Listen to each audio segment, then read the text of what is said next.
음식은 반드시 간간해야 한다. 자, 강순남 여사의 밥상이 썩었다. 당신의 몸이 썩고 있다. 자, 이어서 나는 어머니가 내게 하셨던 그대로 내 아이들에게도 갖가지 음식을 직접 만들어 먹이며 키워왔다. 지금은 결혼해 살고 있는 큰애는 내가 공무원이던 시절에 나 다른 사람에게 맡겨서 키웠는데 설사와 변비가 심한 데다가 열이 자주 오르는 바람에 남에게 맡겨 키울 수가 없어 사표를 내고 내가 키우기 시작했다. 이유식을 시작하면서부터는 잡곡과 참깨, 참기름, 새우젓에 현미가루와 소금을 넣은 시금치 죽을 끓여 먹었는데 변은 늘 황금색을 띄었으며 변을 보는 시간이 정확했고 양도 많았다. 이런 나에게 시어머님은 거부 이유식을 먹이지 않는다고 늘 야단을 치셨지만 나는 어머니에게 배운 옛날식을 고집했다. 둘째 딸을 낳고 아이들이 커오면서 그것은 마찬가지였다. 완전 자연 천연식으로 해결을 하고, 자, 이것을 통밀을 빻아서 막걸리를 부어 발효시켜 빵을 찌거나 굽고 수숫가루를 넣어 전을 부치고 감자와 고구마를 쪄서 계란 흰자와 으깬 땅콩, 야채로 샌드위치를 만들어주고 잡곡 가루를 빻아 현미 오곡 조청에 묻혀 과자를 만들어 주었다. 참 대단한 네, 모습입니다. 또 유가는 현미 찹쌀을 튀겨서 조청을 발라 만들고 강정은 잡곡이나 밥풀떼기, 현미를 튀겨서 조청을 묻혀 만들고 스파게티는 우리 밀로 만든 국수로 대신하고 아이들뿐만 아니라 집에 손님이 와도 이렇게 만든 먹거리를 대접하곤 했다. 이 때문에 우리 아이들은 어려서부터 이런 자연식에 길들여진 입맛 때문에 시중에서 파는 음식을 먹지를 못했다. 그것은 지금도 별반 차이가 없다. 먹고 싶어도 몸이 따라주지 않으니까 못 먹는 것이다. 그래서 그런지 20대 후반이지만 두 딸은 지금도 얼굴이 애기 같은데 대학 다닐 때는 너무 어리게 보여서 항상 신분증을 가지고 다녀야 할 정도였다. 그리고 몸도 건강해 병원에 가본 적이 없고 매사에 긍정적이며 부지런하고 싹싹하다. 단식도 초등학교 다닐 때부터 열흘씩 학교에 다니면서 했으며 자연건강법에 따라 아침은 먹지 않고 저녁 6시 이후만 되면 누가 아무리 맛있는 것을 사다 줘도 먹지 않는다. 철저하게 시간관념, 음식관념, 절제 대단합니다. 이렇게 규모가 있으면 무슨 일이든지 성공할 수 있는 마인드와 사고와 모든 정신 자세가 될 수 있을 것 같은 생각이 듭니다. 불가에서는 먹지 않아야 할 때 먹는 것은 죄라고 했는데 나는 독이라고 생각한다. 아무리 몸에 좋은 음식이라도 먹지 않아야 할 때 먹으면 그것은 독이 되기 때문이다. 아무튼 내가 아이들에게도 일찍부터 이렇게 자연식만을 먹이고 또 자연식 연구가의 길로 들어선 것도 다 어릴 적에 보고 배운 어머님의 영향이었다. 그런데 어머님이 만드신 음식의 또 다른 특징은 다른 사람들이 만든 음식에 비해 대체로 짭짤했다. 흔히 말하는 간이 맞는 음식이라는 것이다. 자, 이렇게 철저하게 생활 규모, 음식 식단부터가 이것이 아주 하늘이 내린 어떤 천년의 식생활이고 어떤 면에서는 신앙생활이 이 속에 포함될 수 있어야 될 것 같은 생각이 다시 들어집니다. 소금을 먹고 불면증이 나은 남편에 대해서 내가 음식을 짜게 먹는 것을 좋아하고 나중에 커서 소금에 대해 본격적으로 공부하게 된 가장 큰 원인도 바로 이 어머님 손맛이었다. 하지만 그때까지만 해도 난 음식이란 짭짤하고 간간한 것이 전부라는 기본적인 인식이 강했기 때문에 솔직히 그 외의 별다른 의미는 두지 않았다. 내가 소금의 중요성에 대해 가장 먼저 깨달은 것은 결혼을 하면서부터였다. 결혼을 하기 전에 남편에게는 심한 불면증이 있었다. 그런데 신기하게도 결혼을 하자마자 얼마 안 가서 몇 년 동안 그를 괴롭히던 불면증이 맞바람에게 눈 맞추듯 사라지는 것이 아닌가. 이게 어떻게 된 거지? 그렇게 자려고 해도 오던 잠이 안 오던 잠이 마구 쏟아져 참 이상하다. 하루 이틀 일시적인 현상이 아니고 사흘, 나흘, 열흘, 한 달이 지나도록 불면증 때문에 고생하던 남편이 밤마다 그렇게 맛있게 잠을 잘 수가 없는 것이었다. 거기다가 전혀 안 자던 낮잠까지 자기 시작했다. 도대체 이 이유가 무엇일까? 나는 곰곰이 그 원인을 분석해 보기 시작했다. 그 이유는 음식, 즉 소금에 있었다. 평소 말이 없고 남의 인격을 존중해주는 전형적인 서울 남자인 순한 남편은 내가 만들어주는 짭짤하고 간간한 음식을 늘 맛있게 먹어주었다. 남편이 그동안 불면증을 앓았던 것은 시부모님의 영향으로 음식을 너무 싱겁게 먹어온 것이 원인이었다고 판단한 나는 그때부터 소금과 인간의 건강, 특히 자연건강법에 대해 본격적인 공부를 하기 시작했던 것이다. 그래서 이 생활의 어떤 패턴이 결혼을 하면서 그동안 익숙했던 것을 더욱더 깊이 공부를 해서 확신하고 이런 사역에 들었었다. 이런 내용이네요. 나는 지금도 내가 불면증을 앓고 있던 남편을 만난 것이나 소금에 대한 공부를 시작으로 사람들에게 건강교육을 시키게 된 것이나 어느 것 하나 우연은 아니었다고 생각한다. 어쩌면 나는 애초부터 이런 길을 가도록 운명되어 있었고 그 운명의 수순에 따라 길을 가고 있었는지도 모른다. 나는 나에게 특히 큰 힘이 되어준 것은 남편이었다. 남편은 내가 이 분야의 공부를 본격적으로 하겠다고 하자 흔쾌히 찬성하며 모든 것을 받아주었다. 당신이 좋다면 나도 좋아. 그러니 아무 걱정 말고 당신이 원하는 것을 해요. 그때부터 나는 시중에서 소금과 건강에 관한 책을 닥치는 대로 구해 읽기 시작했다. 나는 누군가의 좋은 얘기, 설득력이 있는 얘기를 듣거나 글을 보면 금방 합리적으로 잘 받아들이는 편이다. 그래서 뒤늦게 뛰어든 공부였지만은 새로운 지식을 받아들여 내 것으로 만드는 데에는 전혀 어려움이 없었다. 나는 중요한 대목마다 몇 줄을 쫙 그어가면서 숙독을 거듭했다. 당시 우리나라에도 소금에 관해 일찍부터 연구하고 중요성을 설파한 유명 무명의 의식 있는 성각자들이 많았다. 인산주겸으로 유명한 김일훈 선생도 그렇지만 소금의 중요성과 효용성을 알고 있는 사람들 가운데는 비록 아무도 알아주는 이가 없어도 나름대로 이런 널리 알리기 위해 세상의 잘못된 고정관념과 제도권이라는 크고 두터운 벽에 맞서 외로운 싸움을 벌이고 있는 사람이 많았던 것이다. 나는 그때 백석 박경진 씨가 쓴 소금의 소염 정렬작용이라는 책을 읽고 평소 내가 생각해왔던 소금에 대한 인식이 전혀 틀린 것이 아님을 확인했다. 그리고 나름대로 이 분야에 대한 체계적인 공부와 정리를 시작했다.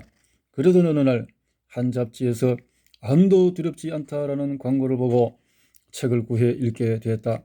이 책은 일본 최고의 자연의학 전문가인 니시 가츠조 선생이 쓴 것으로 어쩌면 그렇게 구글절절 내 가슴에 쏙쏙 와 닿는지 그 한 권의 책으로는 도저히 만족할 수가 없었다.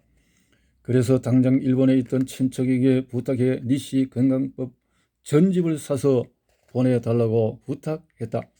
이때는 암이라는 존재에 대해 사람들이 잘 몰랐던 시절이었고 더욱이 항암제라는 말도 없었던 때이기도 했다. 친척이 곧바로 책을 보내왔고 이 20건이나 되는 일본어 원서는 친정 어머님과 산업은행에 다니고 있던 남편이 나를 위해 날마다 밤새워 번역해 주었다. 나는 정말 천하를 얻은 듯한 기분이었다. 이렇게 참 노력을 책들이 참 번역되지 않은 속에서 번역까지 할 수 있는 주변의 도움을 받아서 이렇게까지 노력을 했다라는 거네요.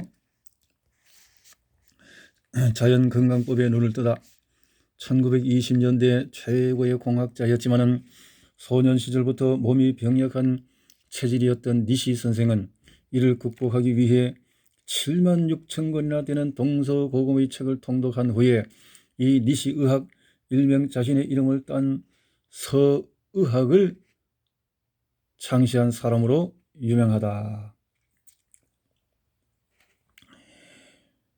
이 니시 의학의 본질은 약을 먹으면 낫는다는 것이 현대의학의 상식이지만 이렇게 먹는 약의 부작용으로 오히려 더 큰 병을 초래할 수 있으며, 따라서 약은 일체 쓰지 말고 자연의학을 이용한 예방법으로 모든 병을 사전에 고친다는 내용을 담고 있다.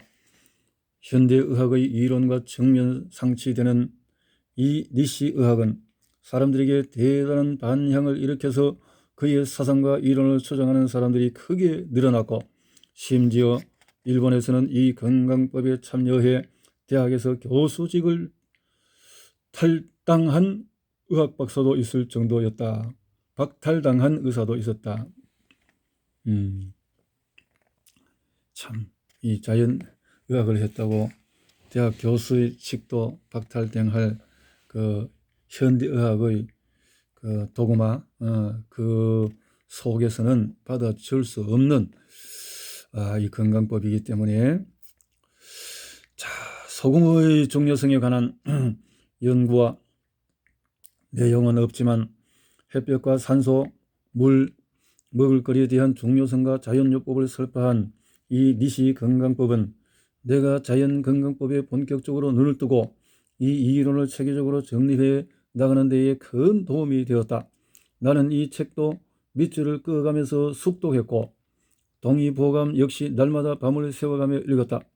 나는 남편의 고마움을 잊을 수가 없다.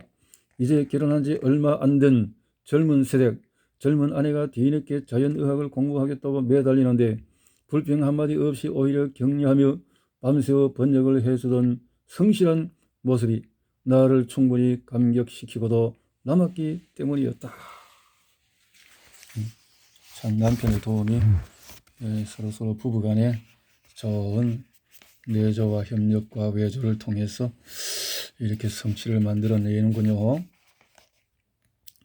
그런 한편으로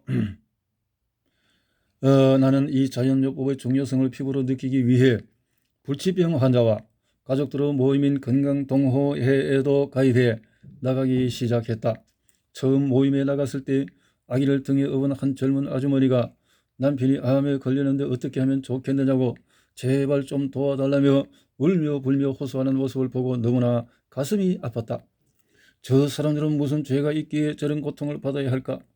만약 나에게 저들을 도울 수 있는 힘이 있다면 얼마나 좋을까?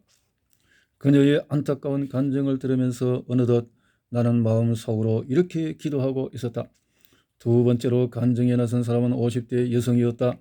그녀는 어느 날 몸에 이상을 느끼고 서울대 병원에 입원했는데 진찰 결과 백혈병이라는 청천벽력 같은 선고를 받았다고 했다.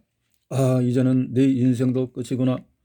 한없는 절망에 빠져 조용히 생을 정리하려고 하는 그녀에게 누군가 백혈병에는 현미가 좋다는 얘기를 들려주더라는 것이었다. 그래서 반신반의하면서도 마지막 지푸라기라도 잡는 심정으로 현미를 먹어보려고 했지만은 그때까지만 해도 그녀는 현미가 어떤 것인지 조차 잘 모르고 있었고 파는 곳도 없어 어떻게 해야 할지 몰랐다고 했다. 사람들에게 물어보니 태릉 쪽에 가면은 논에 벼들이 많이 있으니 그 논에 가서 벼를 훑어다 찧어 먹으라고 했다. 그래서 그녀는 어머니와 함께 무작정 태릉 쪽으로 가서 어느 벼 나다를 훑어다가 집에서 밥을 지어 먹기 시작했는데 이렇게 며칠을 먹다 보니 놀랍게도 백혈병 수치가 차츰 정상 수준으로 돌아오더라는 것이었다. 이 참 대단한 발견인데요. 이때가 1977년이었는데 당시 이 건강동호회를 운영하던 분이 이화종씨로, 그때부터 건강동호회를 운영했을 만큼 의식이 남다르고 겸손한 분이었다. 이화종씨는 지금도 나를 만나면 처음 우리 만남을 회상하며 그때 그 젊은 세력이 결국 뭔가를 해냈다고 한마디씩을 하곤 한다. 자연건강법을 알면 세상이 다시 보인다. 이 건강동호회에서 현미의 효능을 알게 된 후부터 나는 집에서 계속 현미밥을 해 먹고 있으며 그것은 장독대에서도 마찬가지이다. 밖에 나가 식사를 할 때도 가능하면 오곡밥을 찾는데 어쩌다 하는 수 없이 하얀 쌀밥을 먹게 되면 밥 자체가 맛이 없어 목에 잘 넘어가지도 않는다. 한때 우리 집 일을 도와주던 아주머니는 현미밥을 못 먹어 6개월 동안 도시락을 싸들고 다니기도 했다. 나는 소금의 중요성과 자연의학은 물론 어렸을 때부터 어머니에게 보고 배운 자연식 등 사람을 살리는 올바른 먹거리란 어떤 것인가에 대해 열심히 공부했고 생활 속에서 이를 실천하기 위해 노력했다. 이것이 내게 있어서 세상에서 가장 소중하고 그 어느 것보다도 가치 있는 일이라고 생각했기 때문이었다. 그리고 시간이 지날수록 우리 인간이 앓고 있는 모든 병이 이 먹을거리의 잘못에서 온다는 것을 깨닫게 되었고 먹을거리의 개선만으로도 인간의 삶 자체가 바뀔 수 있다는 확신을 갖게 되었다. 그러자 신기한 일이 벌어졌다. 올바른 건강법을 알고 나니 갑자기 세상이 다르게 보이기 시작한 것이었다. 정치와 경제, 사회, 문화 모든 분야의 현상이 한눈에 다 보였다. 저 똥자루가 불룩하니 튀어나온 정치인과 경제인이 국민을 위해 뭘 할 수 있을까? 저 얼굴에 기름기가 잘잘 흐르는 목사와 스님이 어떻게 하나님과 부처님을 찾고 신도들에게 검소하게 살라고 말할 수 있을까? 신장이 나빠 오줌을 못 싸는 저 얼굴이 누렇게 뜬 의사가 청진기를 들고 환자들에게 뭘 하겠다는 말인가? 자기 몸 하나 제대로 갖추지 못하고 살이 쪄서 배가 불룩하게 튀어나온 사람들은 그 식성이나 먹성에 걸맞게 탐욕과 사리 사욕을 앞세울 수밖에 없다. 수신제가 치국평천하라는 말이 있는데 자기 한 몸도 제대로 간수하지 못하면서 어떻게 정치와 경제를 논하고 죄에 물든 사람들을 구하며 병을 앓는 사람들을 위해 사심없이 봉사할 수가 있겠는가? 그래서 나는 유난히 목사와 스님, 수녀, 신부님을 비롯한 성직자와 의사, 약사 등을 많이 교육했는데 이분들도 한번 나에게 교육을 받으면 의식이 모두가 180도로 바뀐다. 이들은 자연과 인간의 섭리를 알고 있고 또 사람의 병을 고치는 의학을 다루고 있기 때문에 일반인들보다도 훨씬 이해하고 받아들이는 것도 빠르다. 그리고 의식만 바뀌는 게 아니라 식습관은 물론 자신의 인생관과 우주관까지도 180도로 바뀌었다고 고백하는 사람들이 많다. 일반인들 역시 의식이 남다른 사람들은 한번 교육을 받으면 놀랍고 또 엄청난 내면의 변화가 일어난다. 내가 세상을 너무 제멋대로 살아왔구나. 무엇을 먹고 어떻게 살아야 하는지를 모른 채 그동안 너무 닥치는 대로 살아왔구나. 이런 심한 자책감과 함께 인생관이 변한 나머지 심지어 출가까지 한 사람도 있다. 정말 믿기 어려울 만큼 놀라운 일이다. 내게 교육을 받은 어떤 한 분은 이렇게 엄청난 내면의 각성이 일어나자 홀연히 티베트로 떠나 8년을 살다가 오기도 했다. 이런 일은 특정한 사람에게만 일어나는 것이 아니라 정도의 차이만 있을 뿐 교육을 받은 사람이면 거의 다 변화된다. 몸이 정리되면서 마음이 새롭게 정돈돼 그 이전과는 전혀 다른 새로운 사람으로 태어나는 것이다. 나는 이처럼 건강법을 알고 자연을 스승으로 모시게 되면서 세상을 다시 보게 되었다. 그리고 이 건강법을 제대로 배워서 세상의 병든 사람들의 몸을 제자리에 돌려놓는 일이 내 소명이자 사명이라고 감히 생각했다. 앞으로 나아갈 내 인생의 목표가 확연히 세워지는 순간이었다. 그리고 앞으로 이 세상 어떤 문화가 오고 또 바뀔지라도 자연의 방법만큼은 변하지 않을 것이라는 굳은 확신에 넘쳤다. 당신은 유기농을 먹을 자격이 있는가? 1982년부터 나는 환경운동에도 본격적으로 뛰어들었다. 그 전까지만 해도 환경에 대해 별 관심을 두지 않았지만은 먹을거리와 건강법에 대한 연구를 하다 보니 필연적으로 환경을 알지 않으면 안 되었다. 아니, 먹을거리와 건강법 그리고 환경은 하나였다. 환경을 알게 되면 모든 것이 보인다. 햇빛과 물과 공기, 먹을거리, 사람, 자연과 인간의 지각력과 영고성세에 이르기까지 우주 삼라만성의 이치를 깨닫게 된다. 그래서 나는 당시 환경운동을 주도하는 분들의 모임에도 자주 참석했으며 이들과 어울려 많은 토론을 나누기도 했고 환경을 지키기 위한 선진국들의 노력과 실천 사례 등도 관심을 갖고 열심히 공부했다. 처음부터 상하수도를 분리 설계해서 빗물을 모아 1차, 2차, 3차까지 사용하고 유채꽃을 많이 심어 그 씨앗에서 추출한 기름으로 휘발유의 5%를 충당하며 오염을 방지하기 위해 강가나 바닷가에는 자동차 도로를 만들지 않는다는 유럽 선진국들의 환경보호 사례를 보면서 깊은 감명을 받았다. 이런 나라에 비하면 우리나라는 고도 성장만 추구한 나머지 환경보호와 보존에 대한 기초가 거의 없어 국토는 황폐할 대로 황폐해진 것이 안타까웠다. 이에 비해 북한은 비록 경제적으로는 못 살지라도 환경이 살아있으니 얼마나 소중하고 다행인가 하는 생각도 했다. 사실 그런 것도 아니죠. 나무도 없고 다 피폐해진 북한인데 사실 진짜 불쌍한 사람은 배고파 굶어 죽은 사람이 아니라 잘 먹어서 암에 걸린 사람이나 있으면서 병에 걸려 먹고 싶어도 못 먹는 사람들이다. 환경 또한 이와 조금도 다르지 않다. 이런 의미에서 정부나 기업, 우리 모두는 정말 반성할 일이 많다. 나 역시 반성해야 한다. 원장님, 이거 100% 유기농산물인데 좀 드세요. 이렇게 아니고 아닙니다. 전 그것을 먹을 자격이 없습니다.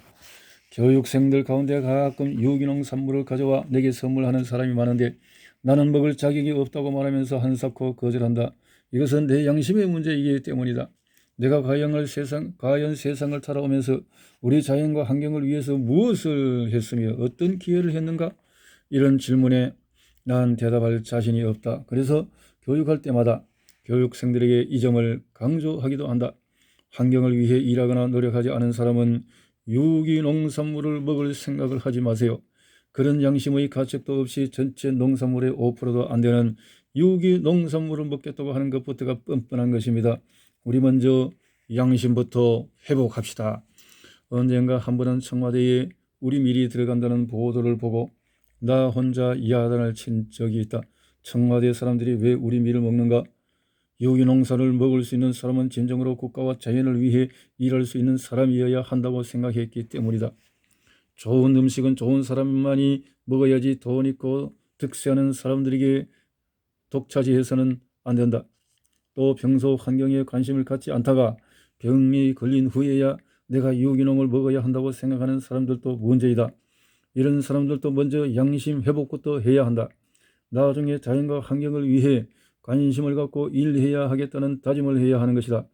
이렇게 해서 한 사람 한 사람의 의식이 바꿔질 때 우리 환경이 살고 건강한 먹을거리가 넘치는 세상이 될 것이 아닌가? 그런데 이 유기농보다 더 좋은 것은 두말할 것도 없이 맑은 햇살과 공기 속에서 자라는 자연 그대로의 먹을거리이다. 얼마 전 나는 프레스센터 외신기자클럽에서 우리나라를 찾은 세계 슬로우푸드 협회 부총재와 대화를 나눈 적이 있었다.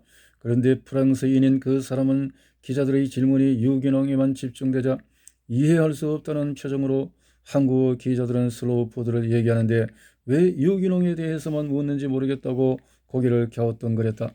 물론 슬로우푸드에 대한 개념 정립이나 지식이 부족한 탓도 있겠지만 이는 유기농을 포함한 자연식을 말한다. 우리나라 사람들은 유기농만 먹는 게 이 웰빙 시대의 최고 건강식인 줄 아는데 손쉽게 구하기가 힘들어서 그렇지 산과 들에서 채취하는 자연 그대로의 먹을거리가 최고인 것이다.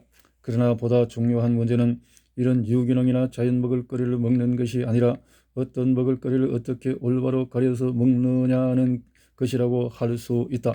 유기농이라고 해서 반드시 좋은 것만은 아니다. 유기농도 한 가지만 계속해서 먹으면 그 폐해가 있을 수 있기 때문이다. 그리고 요즘 산야초에 대한 관심이 높아지면서 오염되지 않은 깊고 높은 산의 야생초를 발효시켜 그것에서 영양분을 섭취하는 사람들이 늘고 있다. 이런 산야초 효소야말로 최고의 영양소이다. 그러나 산야초 효소를 만든다고 이는 봄 눈을 뚫고 올라오는 새순을 따거나 갓 피기 시작한 어린 야생화를 따서 말려 차로 마시는 것은 분명 문제가 있다. 그들도 생명이다. 인간은 자신의 기호를 위해 죄 없는 자연에게 그런 가혹한 일을 저지를 권리가 없다. 이런 것까지도 제대로 해야 될 것이 아닌가. 참 마음의 심성부터 환경의 어떤 바른 자세가 필요하네요. 자연건강법은 그 자체가 곧 환경운동이다. 그리고 내가 하는 교육은 교육 자체가 환경운동이다. 나는 교육생들에게 샴푸를 사용하지 말고 치약도 반드시 죽염이나 고운 소금을 쓰라고 강조한다. 요즘 풍치 때문에 고생하는 사람들이 많은데 이런 풍치는 아침 저녁 소금으로 일주일 동안만 이를 닦고도 분명한 차도를 느낄 수 있다. 교육생들에게 이렇게 말로만 교육하는 것이 아니라 내 자신부터가 항상 생활 속에서 실천하고 있다. 나는 무엇보다도 화장을 하지 않는다. 결혼식을 올릴 때 간단한 메이크업을 한 것 빼고 방송 출연을 할 때 립스틱 정도나 칠할 뿐 거의 하지 않는다. 어려서부터 화장을 하면 마치 얼굴에 가면을 씌운 것처럼 왠지 답답했다. 지금도 로션 같은 것은 일체 바르지 않는다. 나는 얼굴에 주근깨가 비교적 많은 편이지만 있음에 있는 그대로 자연스러운 게 최고라고 생각하는 사람이다. 주근깨는 있지만 아직 탱탱하시네요. 어쩜 그렇게 피부가 탄력이 있어요? 들어 이렇게 얘기하는 사람들이 있지만 난 남의 시선이나 평가에는 전혀 신경 쓰지 않는다. 한 예로 어쩌다 TV 프로그램에 출연하기 위해 방송국에 가서 보면은 분장실은 출연한 연사들이 줄줄이 앉아 화장하느라 바쁘지만 나는 분장 자체를 사양한다. 원장님 뜻은 알겠는데요. 그렇게 분장을 않고 그냥 출연하면 화면이 예쁘지 않아서 시청자들에게 대한 예의는 아니거든요. PD 선생님, 그 예의라는 것이 뭔데요? 프로그램을 잘 만들고 싶은 PD나 AD는 이런 나에게 쩔쩔매지만 난 천성이 그렇기 때문에 어쩔 수 없다.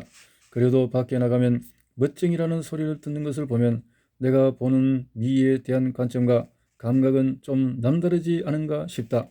사실 난 피부에 화장품을 바르지 않아도 특별한 트러블 같은 게 없고 겨울에도 거칠어지지 않는다. 아마 비결이 있다면 그것은 평소 자연건강법을 실천해 오고 있기 때문일 것이다. 심지어 나는 겨울에도 양말을 잘 신지 않는다. 피부를 옥죄는 것 같아 답답하기 때문이다. 최근 들어 젊은 세대, 특히 캐주얼 차림의 젊은 남성들 가운데 양말을 신지 않은 구두나 운동화 차림의 남성들을 자주 보는데 난 이것도 좋은 현상이라고 생각한다. 양말을 안 신으면 발이 금방 지저분해지지 않느냐고 묻는 사람도 있지만 혈액순환과 신진대사가 잘 되는 사람들은 얼굴이든 발이든 피부에 때가 잘 묻거나 생기지 않는다. 그리고 나는 내복은 입어본 적이 없다. 남보다 몸이 열이 많아서가 아니다. 마찬가지로 혈액순환과 신진대사가 잘 이루어지면 내복이 전혀 필요가 없게 된다. 내복을 입지 않는 것은 산소 공급 차원에서도 매우 바람직하다. 얼굴도 똑같은 피부인데 얼굴은 옷으로 감싸지 않아도 어떻게 추위를 견디고 괜찮은지 그 이유를 한번 생각해 보라. 그것은 습관이다. 얼굴 피부는 처음부터 옷으로 감싸지 않았기 때문에 적응력이 길러진 것이다. 팬티도 마찬가지다. 나는 팬티도 사각형만 입는다. 남녀를 막론하고 팬티는 헐렁하고 바람이 잘 통하는 사각형을 입어야 하지만 예절수록 특히 산소 공급을 막는 삼각 팬티나 거들 팬티 스타킹 등은 입지 않아야 한다. 여자용 사각 팬티는 동대문 시장에 가면 값싸게 살 수 있는데 나는 한꺼번에 30여장씩을 사다가 두고 입는다. 한 번은 오랜만에 만난 여고 동창생과 목욕탕을 갔는데 탈의실에서 내 속옷을 재미있다는 듯이 바라보더니 말했다. 얘 팬티가 그게 뭐니? 내게 어때서? 그게 아니고 그 팬티 입고 만약 교통사고로 당했다면 생각해봐. 가난한 사람인가 하고 어디 허름한 병원에 끌어다 놓을걸. 그 말을 듣고 깔깔 웃었지만은 상관이 없었다. 나는 이런 문제에도 우리 사회의 잘못된 단면을 본다. 속옷이라고 해서 꼭 레이스가 달린 값비싼 옷을 입어야 할까? 그렇게 생각하는 것 자체가 하나의 고정관념이다.